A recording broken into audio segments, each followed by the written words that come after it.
আরে এই কান্নার আওয়াজ কোথা থেকে আসতেছে? আরে কে আপনি? এখানে কিভাবে আসছেন? যান এখান থেকে। আমাকে এখান থেকে যেতে বলবেন না, আজকে রাতে আমাকে এখানে থাকতে দেন।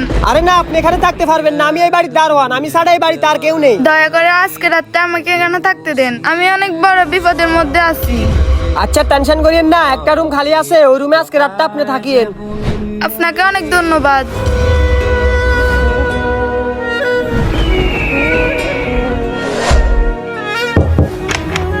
আমার মালিক আসার সময় হয়ে গেছে, আপনি এখান থেকে চলে যান। আচ্ছা ঠিক আছে, কিন্তু কালকে রাতে আপনার হাত জ্বালাচ্ছিলেন কেন? আচ্ছা তাহলে শুনেন। আরে পাগল, কই যাচ্ছিস তুই? আজকে তো তোর মজা করার রাত। এই নে, ভিতরে যাওয়ার আগে এর আগুনের উপর একবার হাত রাখ। এইবার ভাব, তুই এই সামান্য আগুনের তাপ সহ্য করতে পারতেছিস না, আর যখন জিনা করবি তখন জাহান্নামের আগুনের তাপ কিভাবে সহ্য করবি?